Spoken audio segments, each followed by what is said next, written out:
This meeting is being recorded, so hello to the people also who are watching this after. This is a webinar format, so we can't actually see you. We figured that since it is going to be posted on the webpage later, that just PBOT employees can have their faces all over the webpage and not necessarily you. So use the chat to communicate if you have questions or comments or anything like that, and I'll be monitoring it throughout. So I'll be compiling all of your questions, and we'll have plenty of time at the end to go through them. So thank you so much for being here. This is our first open call, so we're really, really excited about all of the amazing plazas that exist in Portland and all of the amazing plazas that will exist in Portland. So thank you so much for spending your part of your Wednesday evening with us. We really appreciate it. We're going to get started. If you have questions, like I said, use the chat and we'll have plenty of time afterwards. So um, yeah, let's do this thing. Our presentation is broken up, or our time together, I should say, is broken up into three pieces. So we'll do a brief introduction, kind of introducing ourselves as a team, and then we'll use the chat to meet you all. And then we're going to go over like the Plaza open call, digging in a little bit more to what makes a good site, what makes a good partner, kind of some more fun information and fun examples of successful plazas. And then we'll have plenty of time at the end for Q&A. So if you have questions, one more time, just put them in the chat. I'll be keeping track, and we'll go through those kind of as a group. And yeah, And I think during the Q&A, oh, you'll be able to raise your hand and we can hear you and have more of a yes, conversation. yes. So during the Q&A, we do have the power to unmute you, and you can ask your question with your voice if you would like. So, and have more of a conversation, like Tyler said. So awesome. So if you could, in the chat, put your name, your organization, and then your city council district. And if you don't know your district, that's totally fine. You don't have to say, or you can check on the map, and we can drop that link for you. I will start. My name is Sam Hobson, she, her pronouns. I work at the city of Portland. I'm on the public realm street activation team, and I actually live in District 3. So, really happy to be here with all of you. Tyler? My name is Tyler Smith. I'm a transportation planner with PBOT with the Public Realm and Street Activation team, which includes plazas, block parties, community events, and a lot of the fun stuff. Truly blessed to be a part of this program. And I live in District 2 in Boise as well. I think I saw someone just say that. Fantastic. Great. Hi, my name is Megan Doherty, she, her pronouns. I also live in District 3 and same as Sam, I work on the Public Realm and Street Activation team with Tyler and Sam, largely right now working on the Plaza program. Fantastic. I'm seeing a lot of really awesome stuff in the chat. We've got some really good representation from a lot of districts. And yeah, this is very exciting. We're so happy to have you all here. And feel free again to, yeah, drop your introduction in the chat. And then any questions, also feel free to put them in there. And Megan, take it away. Hey. So, who can apply? We are searching for organizations wanting to steward a plaza in their neighborhood. Plazas are not led by individuals, instead by groups representative of their community. Applicants should be a community stakeholder, such as neighborhood associations, business districts, nonprofits, or other community-based organizations. Educational institutions, and even an individual business may be a good applicant if they have support from adjacent businesses and community. So the open call is split between two application rounds followed by a planning period. Round one is the initial Plaza partner applications this fall. A survey about vision, programming, stewardship capacity, neighborhood demographics served, and location ideas are due December 1st. Round two will be refining the Plaza proposals with PBOT this winter. Finding the right location, initial outreach, confirming interest from neighbors, budget and funding conversations, and submitting final proposals on March 1st. Shortly after, we will announce the new partners and their plazas for summer 2026, and the plaza planning begins in the spring. So, how does the Street Plaza program work today? Plazas are a product of co-creation. They are deeply collaborative effort, relying on vision and passion from the public and a dedicated partner group working with PBOT. Plazas are a unique opportunity for community action and ownership. They can be a dynamic testing ground, giving space to reimagine Portland streets while evaluating the potential for future permanent installations even. Supporting surrounding businesses was the #1 reason respondents of the 2025 Plaza survey reported going to plazas. 77% of respondents reported this as a motivating factor. I want to emphasize that street plazas are just one tool in the placemaking toolbox that PWAT's investing in to support community cohesion, activation, play, and local business. I'll share some of these tools in the following slides.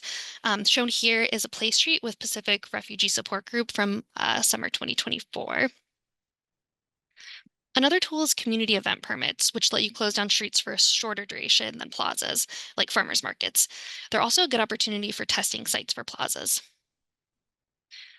Street paintings are a way to beautify neighborhoods and build community. This is often an early step in plaza creation too, as an opportunity to get the neighbors together and excited about the future space. If you'd like to learn more about these placemaking tools, you can check out the Portland in the Street website. So what you see out in the city today are seasonal plazas and exploratory plazas. Seasonal plazas allow us to test the location, community support, and partner capacity for the summer months using lower cost, more temporary materials and furnishings.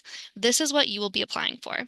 And if the partnership is working well for all, they could return or continue in place as exploratory plazas. This past summer, we had 3 seasonal plazas. That would be Portland Dream Plaza at Southeast 9th and Taylor, which is still going, Southeast 7th and Sandy with D-Pave, and Heart of Hawthorne on Southeast 37th, which is still going. So the vision for the Plaza program is to transform select Portland streets into clean, active, and welcoming public spaces that bring communities together. Currently, we have 20 street plazas and a small staff. We contract out some services, collaborate with other bureaus, and rely on community partners to keep the plazas running. So who takes care of plazas? With all the upkeep a plaza takes, we have been building partnerships and stewardship models because PBOT can't do it alone. The next few slides will break down roles and responsibilities. So PBOT and our hired contractors provide a basic plaza kit of parts, traffic control, some public seating, and planters as the gateway treatment, and basic maintenance by contractors. The furnishings shown here are illustrative, and we're working on different packages to offer for this upcoming summer. The partner's main job is to be the eyes and ears of the plaza, organize events, and activate the space. PBOT and the partner collaborate on street painting design and installation. Depending on partner capacity, they may take on some plaza cleaning and plant care as well. There is a stewardship agreement for partners to sign. And then additionally, plazas are an opportunity for businesses to spill out even further onto the street than they would be able to on a typical street.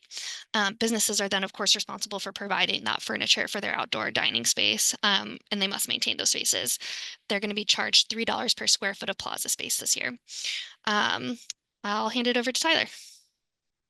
All right, and there were some connection issues that I saw that were coming up, so apologies, and please raise your hand or let us know if you're experiencing any of that.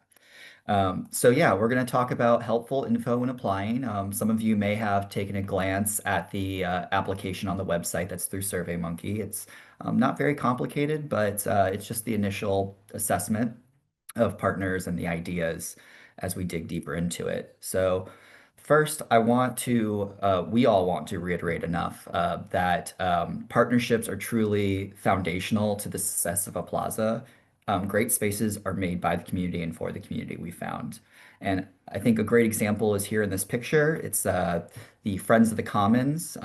They're a Plaza Friends group that formed out of the Concordia Neighborhood Association. And through their volunteer-based work, they've transformed what was once a neglected former outdoor dining block through fundraising, a plaza naming contest, a mural design contest, a community painting day, regular programming like weekly game nights, and they also have future ambitions for a kiosk and improved signage. So they're very consistent. They're communicative both with PBOT and their neighborhood through like websites and newsletters, and they've put so much love into this space. So we wanted to kind of highlight them first. And successful partners are those who can serve as on-the-ground eyes and ears, as Megan mentioned. And maintain consistent, timely communication with us. Their mission should align with city core values of anti-racism, equity, transparency, communication, collaboration, and fiscal responsibility. And we're also looking for partners who do have capacity, whether through staff, volunteers, or other resources, to actively program and activate the space with events or other things that we'll talk about later. So when you're completing your organization related questions on the application, we definitely encourage you to think fully about these qualities and provide examples of past partnerships, whether it's with the city, community groups, or other initiatives. And that can really help us better understand your ability to create a thriving plaza. And we talked to some plaza partners, some current plazas, and asked them for their advice. So a few things that we've heard is first, as we've said, they really emphasize the importance of keeping open lines of communication with the Plaza team. I mean, we're here to help and troubleshoot, share ideas of what other Plaza partners have done, and support your creative vision. And regular check-ins can really make a big difference. Up front, a few partners have experienced vandalism or theft or other negative behaviors, and others have experienced little to none at all. So having people be the eyes and ears on the ground, whether it be the staff, volunteers, neighboring businesses, or residents, can really help maintain a safe and welcoming atmosphere. And it requires consistency. They also spoke honestly about learning curves that come with managing plaza spaces. I mean, it can be tricky to take on a new responsibility and figure out who's responsible for what within your organization, especially if you have limited capacity. So regular internal meetings with your group and clear communication with your team can really help smooth that out over time. And just wanted to add, with all of this, we have a Plaza Partner Resource page on our website, which is like a directory you can go to when things come up if you have a Plaza. Another tip is to look for outside funding. Grants, sponsorships, or local business support can go a long way in covering programming or maintenance costs or other creative touches like art installations or furniture or lighting. Um, we have our newsletter, and as grants come up, we will share those, but we also encourage you to search and be creative within your community. And finally, last piece of advice that we got from them is they remind us that collaboration is really everything. That's partnering with local businesses, musicians, comedians, artists to bring life and energy into the space. And this is especially important if you don't have a big budget. Community enthusiasm and creativity is its own social currency, and it can go a long way. So just you don't have to do it alone. You can act as that central coordinator that really brings together the community overall. Another good example of a successful partnership is the Ankeny Alley Association. They're a group of business owners that surround the plaza that meet monthly to plan, collaborate, and coordinate events. This year, they pooled funds to host programming for the Winter Lights Festival. They brought out the beautiful Nautilus that you've probably seen. They partner with organizations like the Old Town Association just to the north of them, city's Environmental Management Office, and Prosper Portland for additional support through that process. And last example we have here is the Friends of Rainbow Road. So Rainbow Road was originally just the businesses adjacent to the plaza who were kind of our partners. And then over time, they formed a friends group that included a broader neighborhood coalition that included Kernside Neighborhood Association, Strong Towns, and several other nearby businesses that were not even like adjacent to the plaza. So they've really come together and they've helped support the programming, come for painting days, a stage build. They have a beautiful stage if you've been over there and seen it. And yeah, just regular programming. We want to also talk about what makes a good location. That's a question on the application about location. But first, let's zoom out and look at a map of Portland.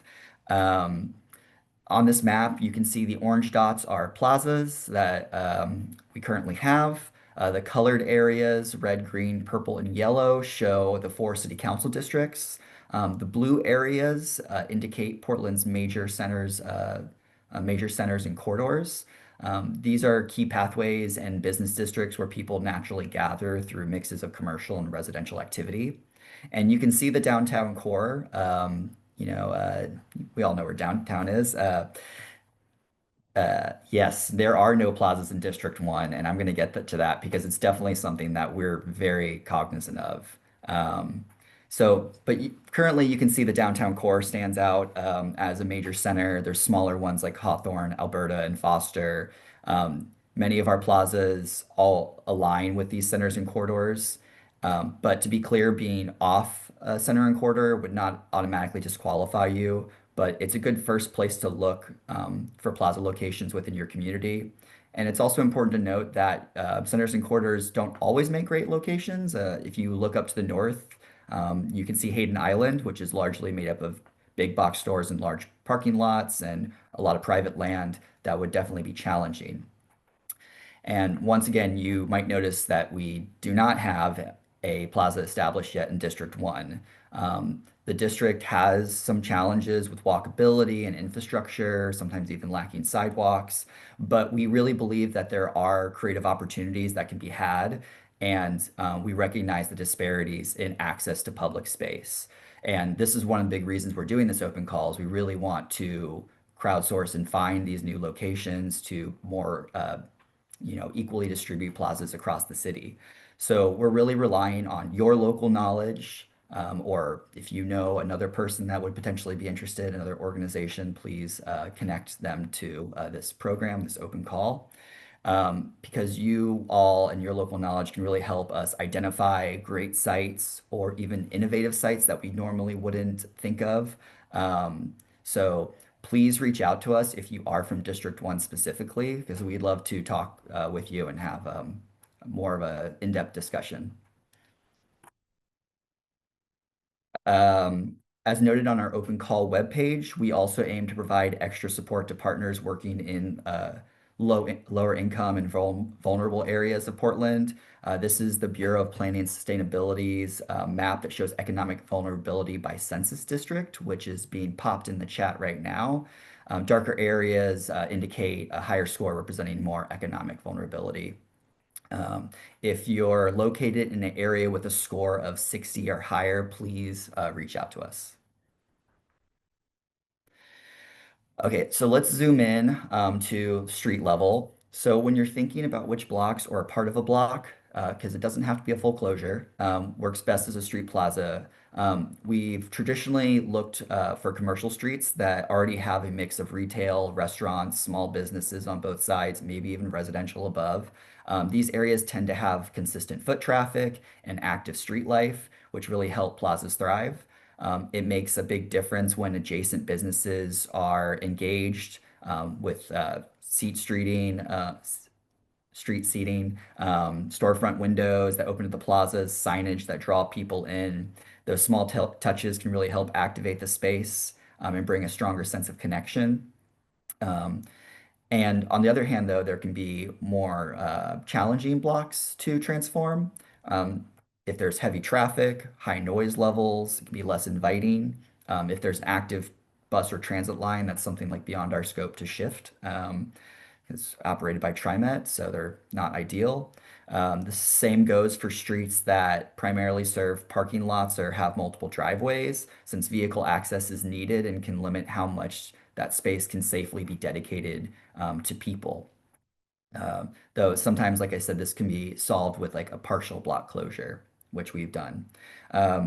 We also have to consider freight and delivery access needs. In some cases, we can work by relocating loading zones nearby so businesses can still be served while keeping traffic out of the main plaza area where pedestrians should be. The image on this slide shows Southwest and 9th and Salmon in downtown before it became a plaza and kind of illustrates how we evaluate a block and its potential before making any transformation. And here is the transformation. This is the same block after it was changed into a plaza last summer. You can see how the surrounding elements like the storefronts, the outdoor dining, the no driveway access, and the natural shade really contribute to the success of this space. It's a great example of how the right location combined with strong partnerships and thoughtful design can completely change the feel and function of a street. But there are other cases and some newer cases where underutilized streets can be really successful as well, especially when there's strong programming, partnership, and consistent activation. So here we're looking at Southeast Ninth and Taylor Street in the Central East Side. You can see there's a clear lack of active edges. There's no storefronts. The building on the right doesn't have windows or doors even facing the street. And before this was a plaza, this area was often used for camping, experienced other negative social behaviors. And despite that, it met a few important requirements like there was no driveway or access needs, there was no transit lines running through it, which made it feasible to close and repurpose as a people-focused space. And here's the after. This has been like an amazing transformation to see.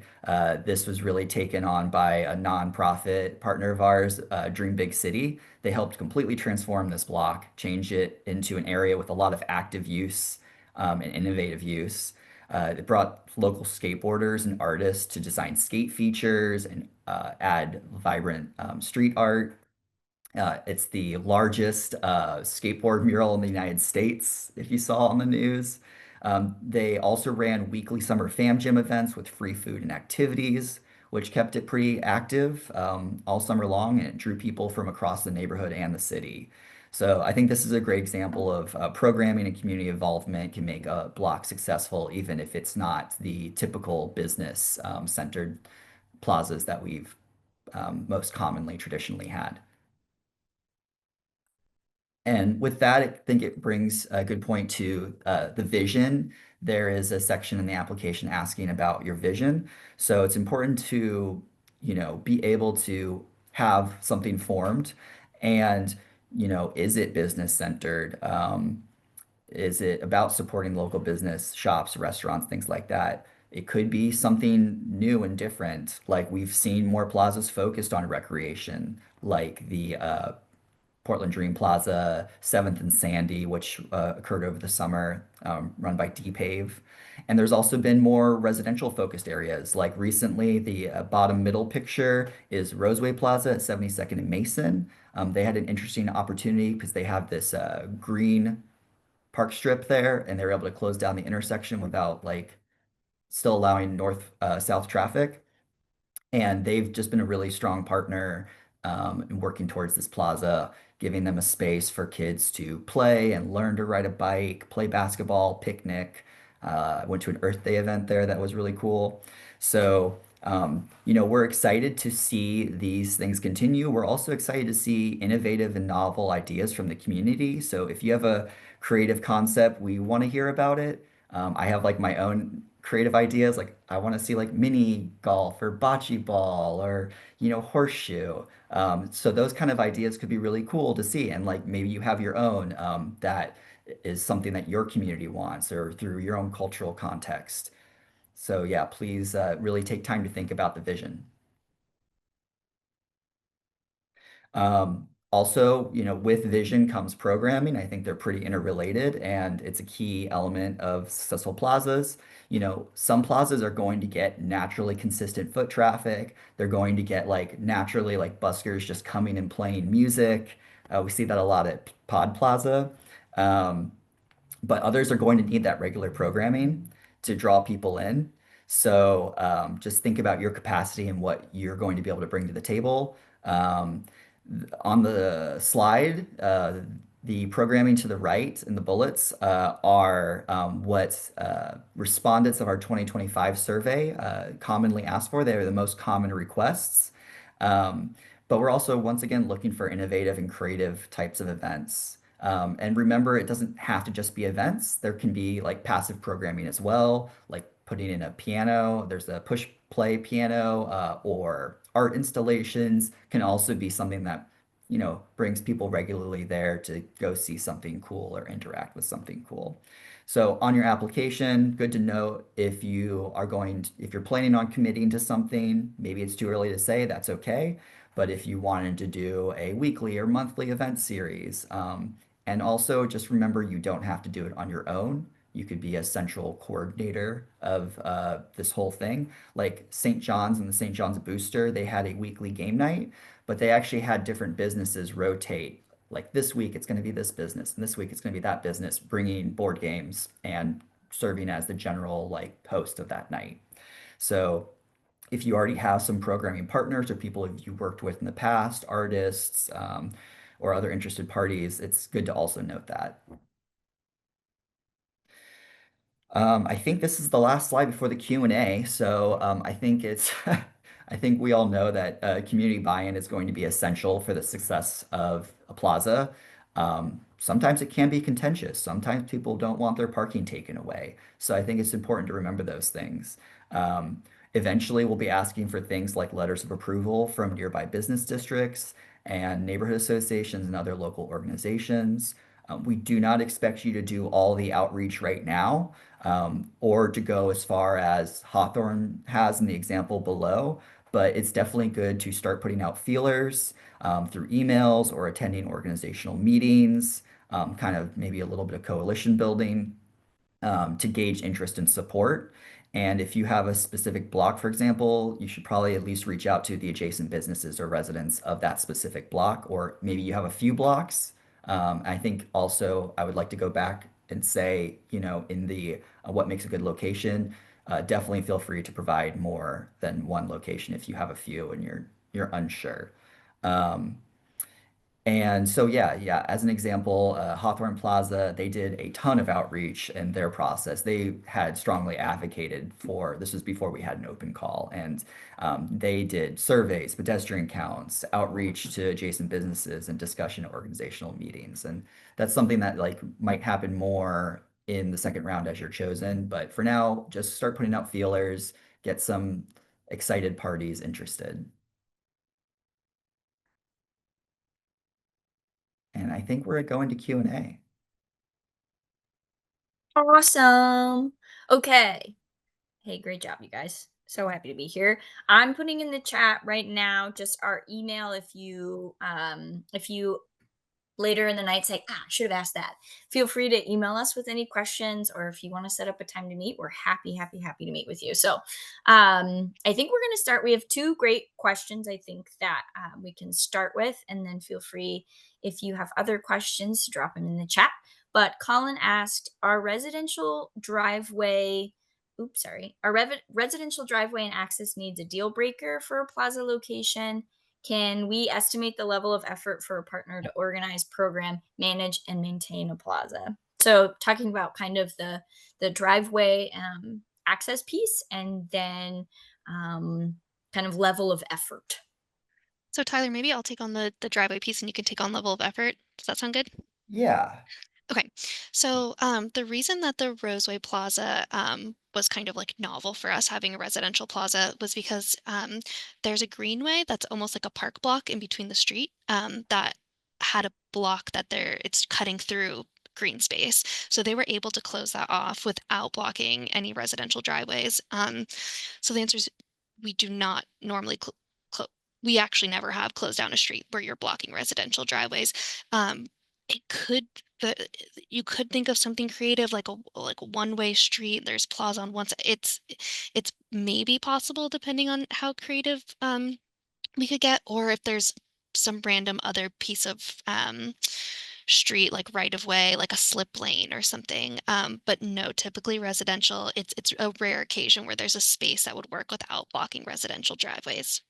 Yeah, I put a Google Maps satellite view of where Roseway Plaza is, and yeah, you can see it's kind of a unique case because yeah, we don't need to block any driveways, as Megan mentioned. Um, the As for programming, I mean, I think it really can depend. Um, and I know Megan, you've also worked with partners a lot, so feel free to chime in. But like really depends. Like, you know your location, you know maybe what kind of things happen. Like, does this block you're on get a lot of litter or other issues because there could be more trash overflow? I think we usually have maintenance come like once or twice a week. We're still assessing that, I believe, Megan. But if you have an area that like commonly has litter and other refuse, then it could, you know, end up being more responsibility or graffiti. I know like graffiti and other like vandalism. I know we'll help maintain like our assets, but these things can like vary widely depending on the frequency. Or other social behaviors could also like happen as they can on any normal streets. I don't think plazas are necessarily like cause that to happen more. But yeah, so as far as programming, I mean, really the sky's the limit on how much effort you want to put in. And once again, like I think there's a way where you don't have to do it all on your own. Um, and you can find other partners. Like, you can be the central one, or you can even try to like, hey, we're three partners really wanting to work together. They're going to take on programming. We're going to take on like being the eyes and ears on the street because we operate right on the block where the business is on the block. So that's where like these friends groups really have helped in reducing the effort and maximizing. And honestly, like feel free to reach out to partners if you want. If you have some connects and ask them, like, Friends of Rainbow Road is a great example. They've really put in a lot of time and effort, but for them it's been like a joyful process.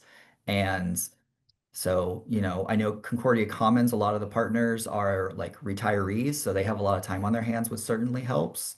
But it's really hard to assess like number of hours.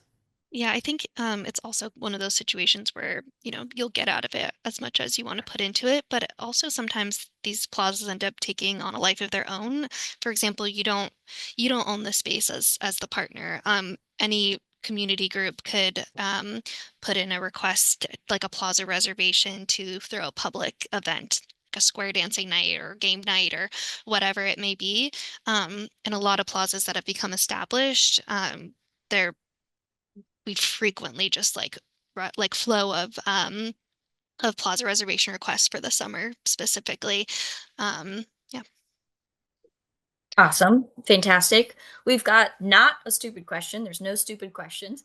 Um, so someone's asking, has Peabot/will Peabot partner with private property? We have someone in the Jade district, which is mostly in District 1, and there aren't a ton of good streets for plazas, but there are business parking lots that are underutilized and in good locations for businesses.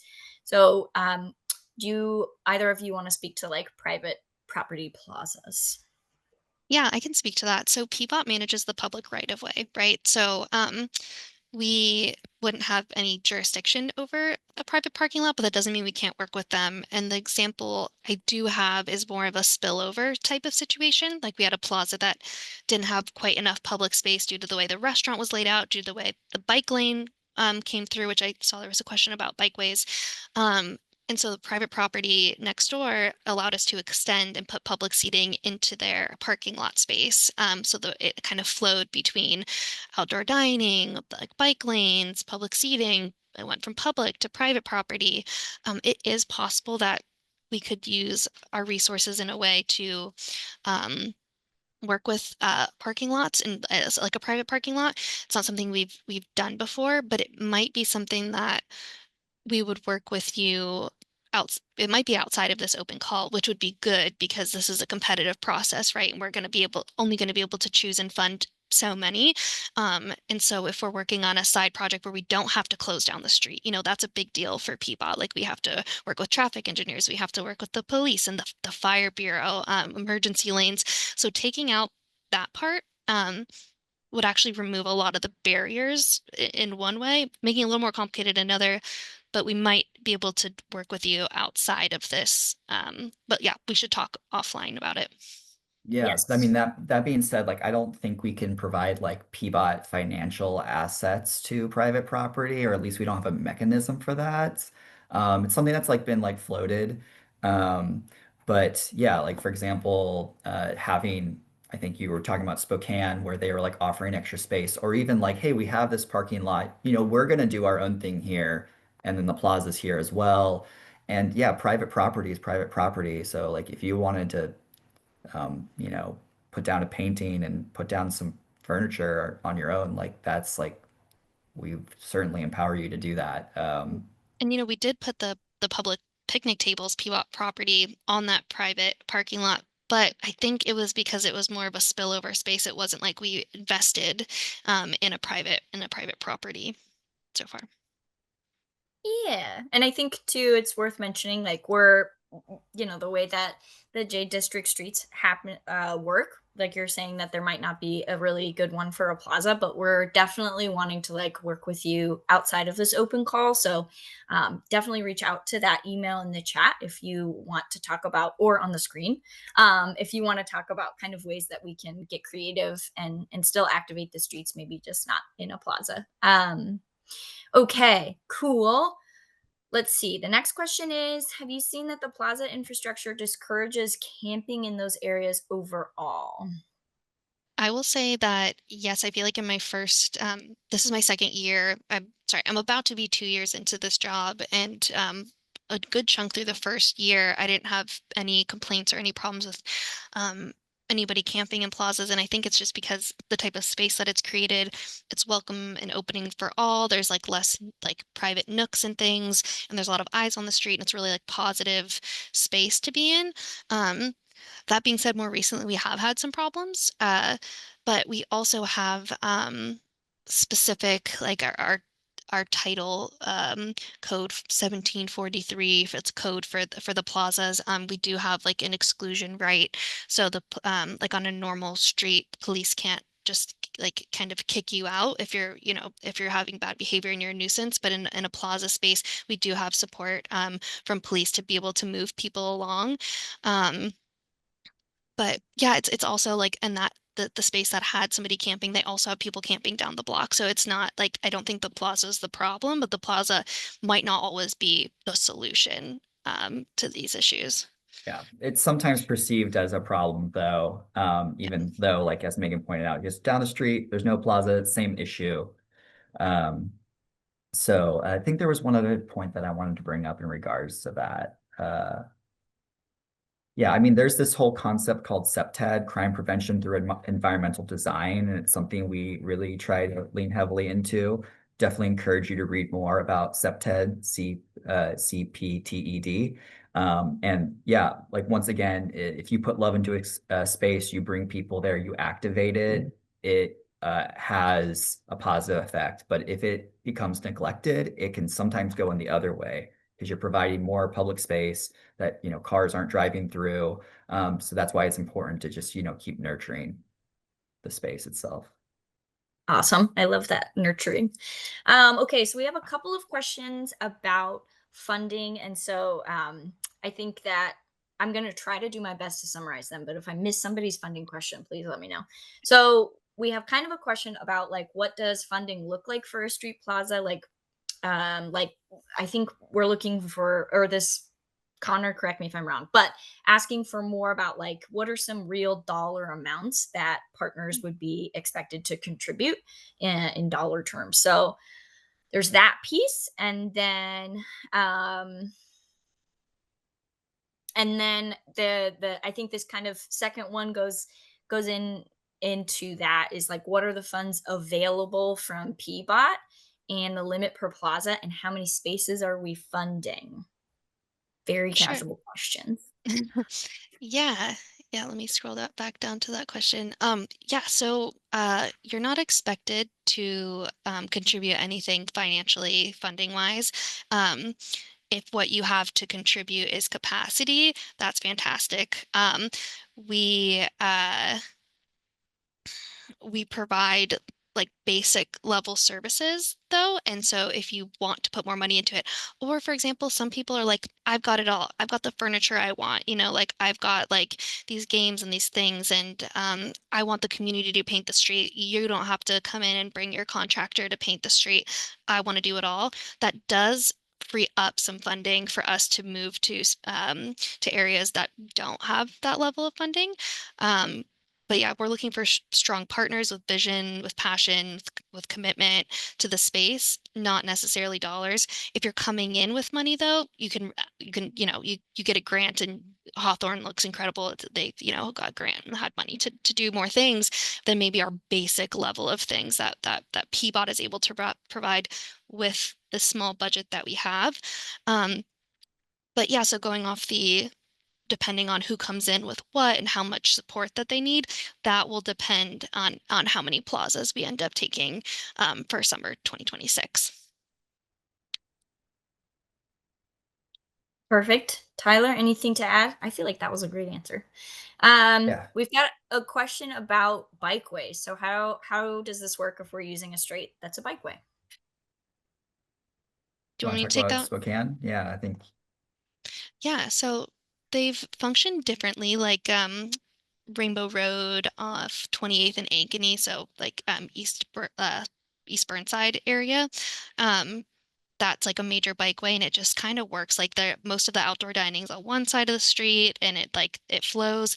Other spaces are a little bit more challenging where the bike lane seems to have taken up like a lot of the space and there's less public space. We've learned some lessons from that though, and there's some ideas about like chicaning the bike lanes so that bikes go slower. Some people prefer not to have a distinct bike lane and bikes should really they need to slow down if it's a really active pedestrian space. Some people want it super delineated and off to the side. So it's really it's a design, it's a site planning question. It's pretty contextual depending on the space as well and what other activities you have going on. Often the bike lane can coincide with the required emergency access lane. Um, when I say required, sometimes we're able to get a block approved by the fire bureau to not need an emergency lane, which for them means that it's not a fire route and they could fight any fire on the block in any of the buildings without having their truck enter into the plaza space.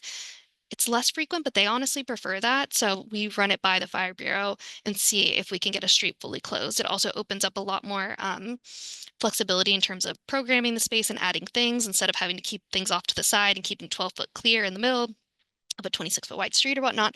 Um, yeah. Awesome. I think too, this is a great, and this next question sort of segues great, very well into this. Is like we don't expect any of you to be experts in streets and traffic and emergency vehicle access, and that's part of our job. So we'll really help sort of navigate a lot of these. These are great questions. You should ask them all you want, but I don't want you to feel like you have to be experts and that your application has to include a perfect site with no question marks about bike lanes or anything like that. So yeah, don't let any lingering questions you might have keep you from applying, especially if you have some really great ideas and you're really excited about this. Yeah. And then somebody asked, is it better to meet in person to discuss multiple location ideas or apply with several locations? So you're totally welcome to, and correct me if I'm wrong, Tyler and Megan, but you're totally welcome to include a couple of different locations in your application because like I said, there's things that we'll look at in the street that you would, unless you're getting paid to do it, you wouldn't know about it. So I think yeah, but we're also happy to meet with you. So if you want to, you can email us and we can go over kind of some of your ideas and provide that feedback. But feel free to include those locations in your application And the Mhm. if reason you would that can like. be so, yeah, flexible in terms of round one is because round one, we're really looking at the partner, right? We're trying to find who's going to be a good partner. Mhm. They've got like the vision, they've got that they want to do this. And what area of town are they serving? Yeah, and so that part is round one. Round two, we really refine the location with you. So round one, if you have ideas, we're able to like, confirm and that at least there's some hope in like the area that you're doing. It's good to put down location ideas. It's this weird balance, right?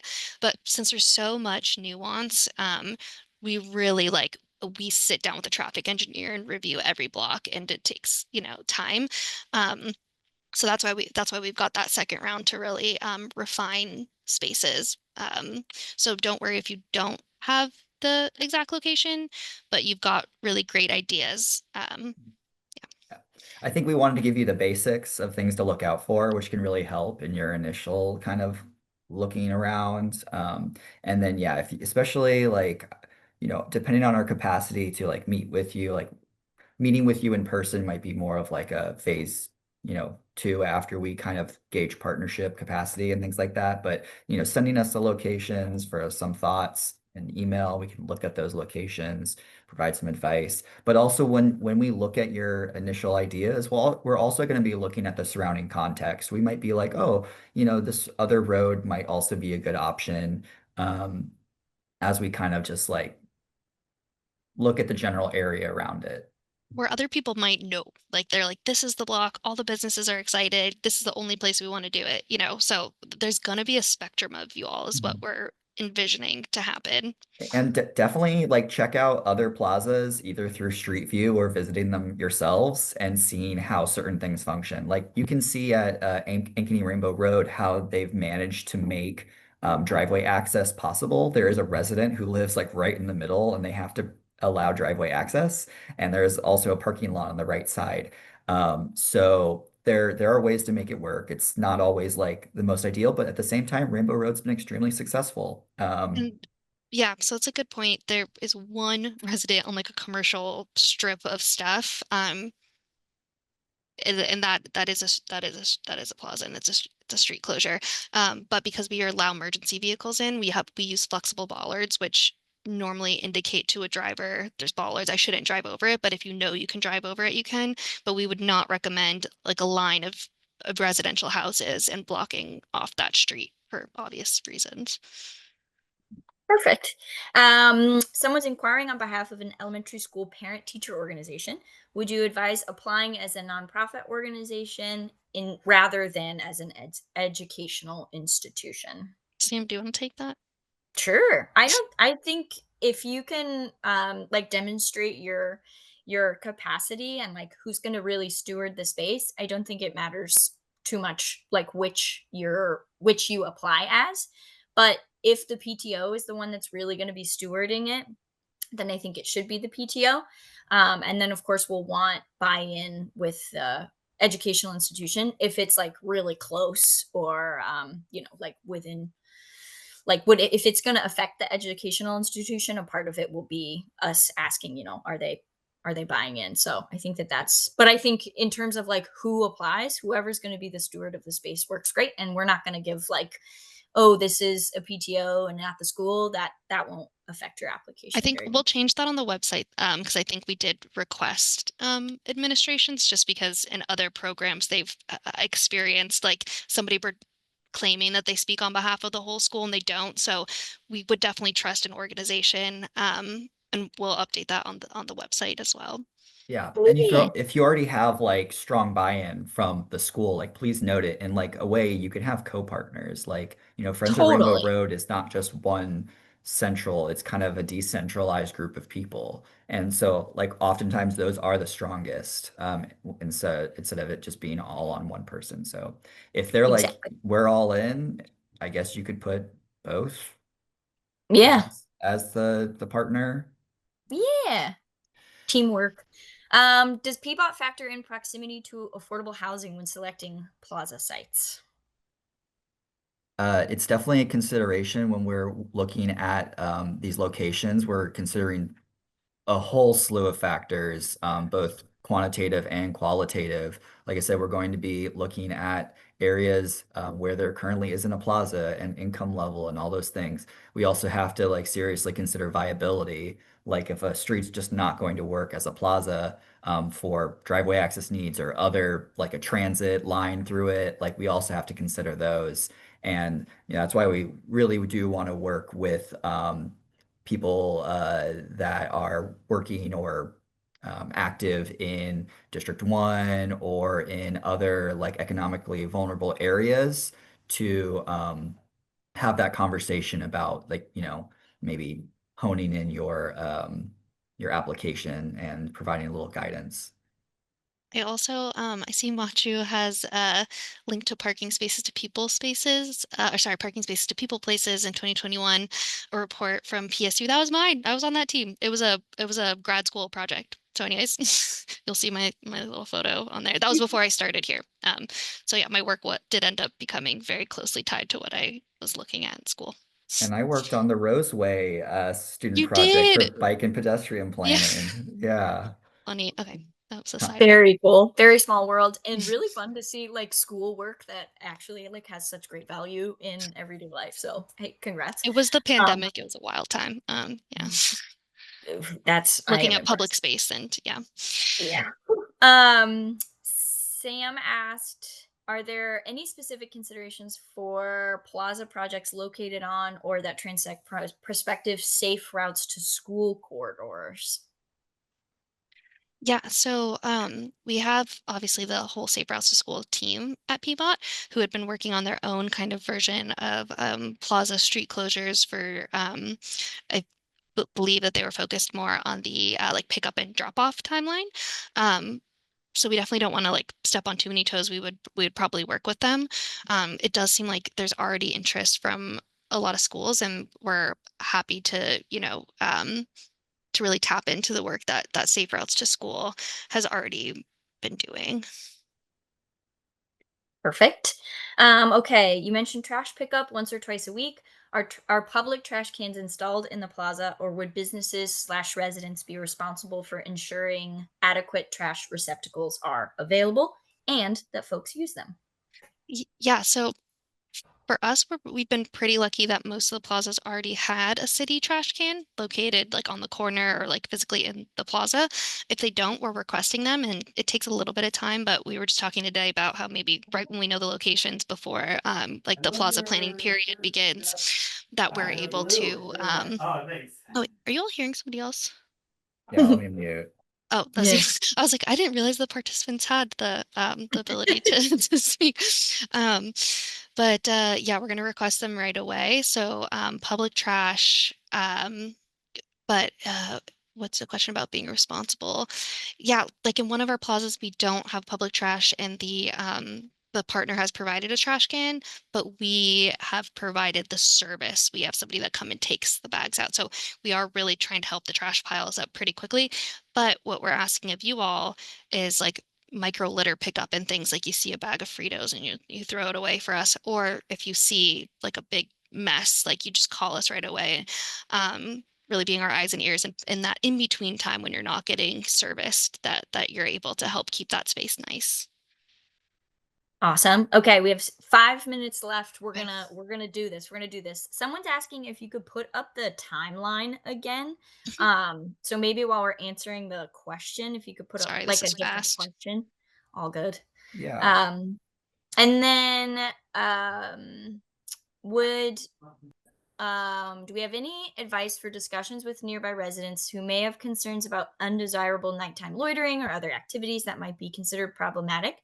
I think I can kind of answer this, but of course, jump in. I think we do, but I think that I don't think we don't expect you to have those discussions right now. So if you're applying, it's great to have neighborhood buy-in already, but we don't expect you to have like written permission and like excitement from everybody on the block that you're thinking at this phase, just because if if there's things that you can't foresee, like fire bureau or things like that, we don't want you to have like done all this work and then be told like, oh, this we're going to actually move it to the next block.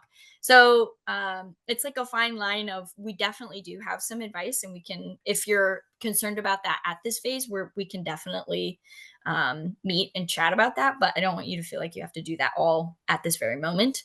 Megan and Tyler, is that fair? I think, Yeah. yeah, I think just overall listening to their concerns, and Mhm. sometimes it just comes from a lack of information. You can point to other examples like Roseway where it's not an issue at all. I mean, it really depends on neighborhoods though. Um, and you can also, as far as the loitering thing, point to that we have the this exclusion ordinance where it makes plazas more enforceable than streets and treats them more like parks and how parks are enforced. Awesome. Fantastic. And then would you advise applying for a location that's already closed to vehicular traffic but is underutilized? I'll take that one. Um, so this depends. If the street is already closed to traffic and you want to put stuff out there, you want to do a street painting, um, and you want to take on and steward this space, we would love to work with you separately. We can get you like a street painting permit, an encroachment permit, and you don't need to go through kind of this more competitive process. Um, but if you want us to like help provide public furniture, if you want us to provide some of the maintenance, if you're planning on throwing events often in this space, and you want this to be part of like the Peabot like Plaza program and get the support that comes with it, then definitely apply. And it'd probably be a decent candidate already because the street is closed, which is honestly, I don't want to say half the battle, like 25% of the battle. Awesome. Okay, is it possible to oh, okay, this is talking about vehicle access. So, is it possible to situate plazas to be accessible by car when necessary for programming like a farmer's market? So kind of like, yeah, talking about that sort of delivery zone And can or cars ever come in? yeah. Yes, yes, cars can come in if you have big deliveries, if you have an event, in most spaces. So it depends on how you've set it up. Since most of them already have an emergency access lane necessary with flexible bollards you can drive over, we will give you special requirements, and some people just have like a standing permit that they're allowed to enter that space.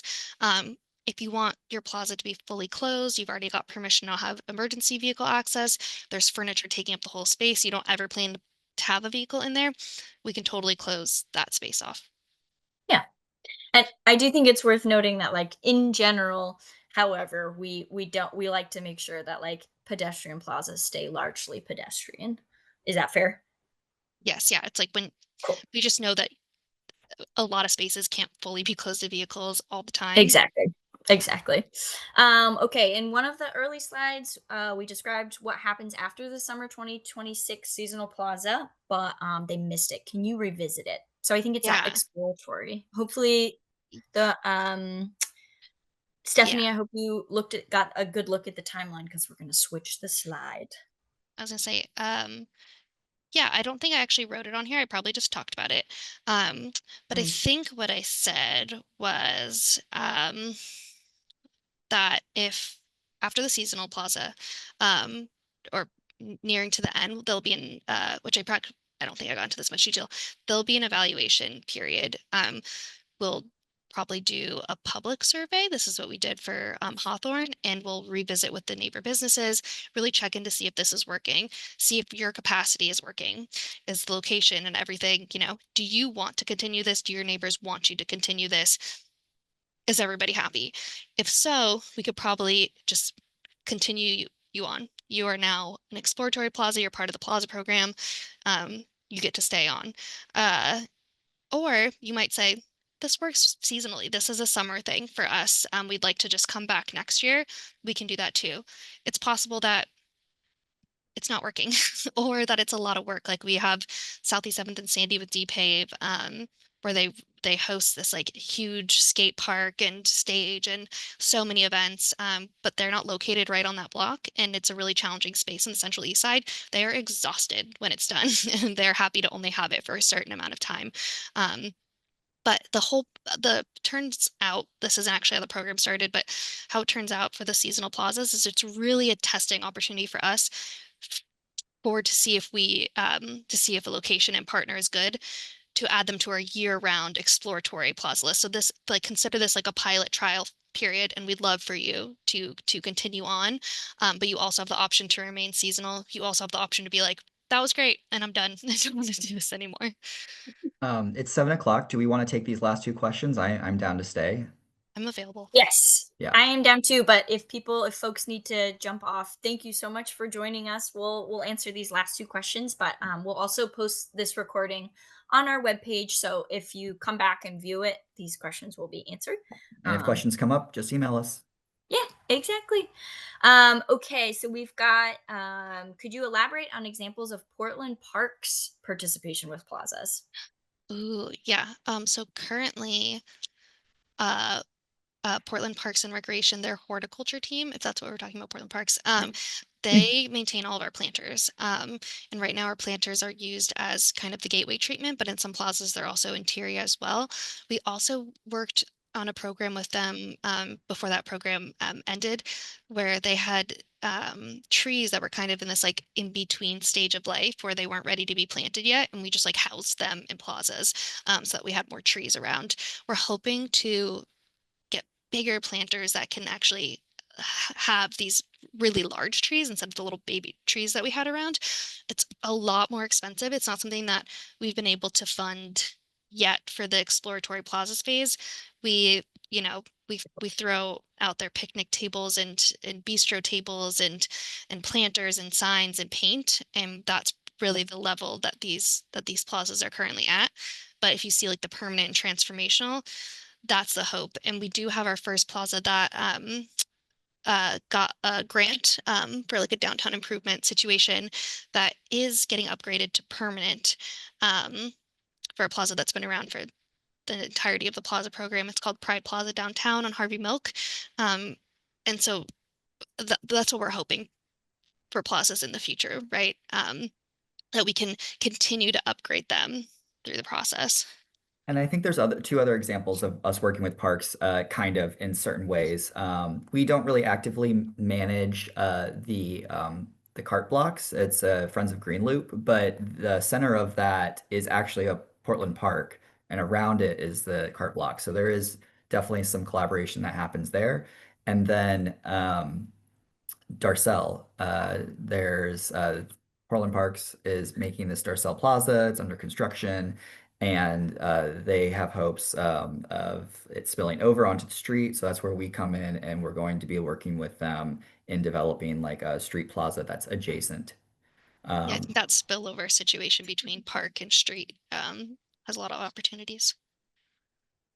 Awesome. Okay, and then we have some questions about unimproved Mhm. streets. And I think I'll read it out. With unimproved streets, will PBOT put the funds into supporting improving these streets, especially in positions where the plan's in place, but the process has been stalled?